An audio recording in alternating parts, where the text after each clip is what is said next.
unfollow, unfriend, unhinge. Hi guys, so I just got back from a meeting in London, but I wanted to make sure I filmed this video to get my thoughts out. And it's bloody cold outside. I didn't realize how cold it was until I went out and I wasn't properly dressed. Anyway, I'm wearing a suit really, but I haven't got on me thermals, which usually I do. So if I was to ask you what top 3 things tend to trigger you, would people and maybe the media, social media or otherwise, would those 2 elements be on your list? I think for me, I would say yes.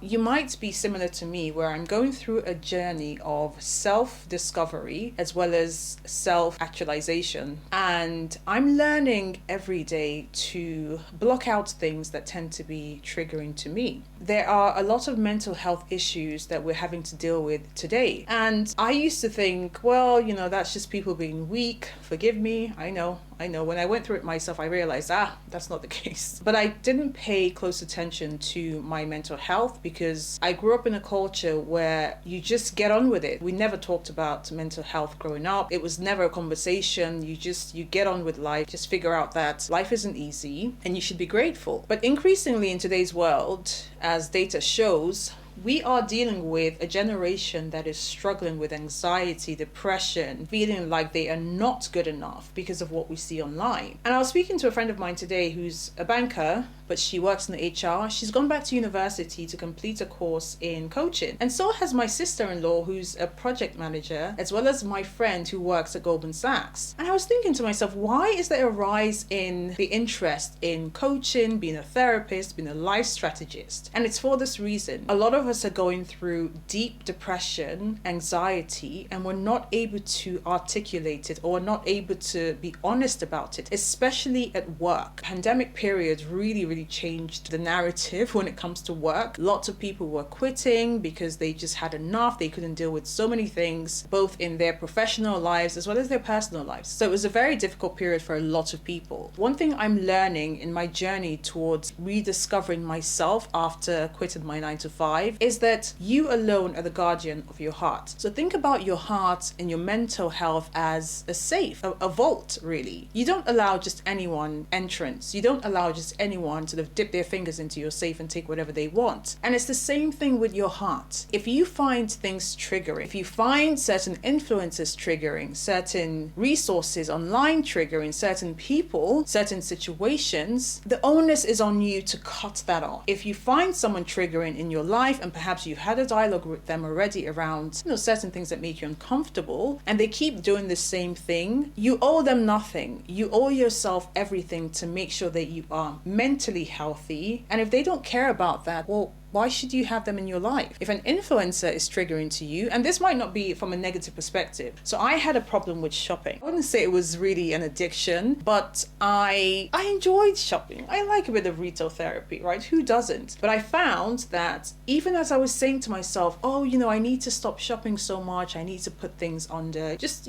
keep a lid on it. I would see one of my favorite style influencers on YouTube and I would be like, oh, let's log in because I wonder what it is she has to show me today. That was not helping, so I unfollowed. And I would petition you to do the same. Unfollow, unfriend, unhinge, do whatever you have to do to make sure that you are in a mental space that is healthy. Unfollow things that make you feel like you are not worthy enough. So if you're trying to get your finances in a better place, on the other hand, you're following pages that make you want to spend, home decor pages or retail pages, luxury cars, luxury bags. Those 2 are very contradictory positions to be in. So you need to choose what's more important to you, at least for the time being. I had an issue with shopping. I got myself off social media about 6 years ago. I stopped using Instagram and I stopped using Facebook, and now my only social media consumption is YouTube, and it's mostly for educational purposes. There will be things in life that we can't control. We can't control people in life. We can't control every scenario that we go through in life. What we can control is our reaction to certain things that happen. The responsibility is on us to protect ourselves. One other thing I did to detox my mind, my body, my spirit from noise and disturbances that I was seeing seeing around me was to just shut down. So I stopped listening to the news for a while, and I started listening to podcasts that were uplifting, that were elevating. I also tried minimalism for a while, and I think I'm still on that journey.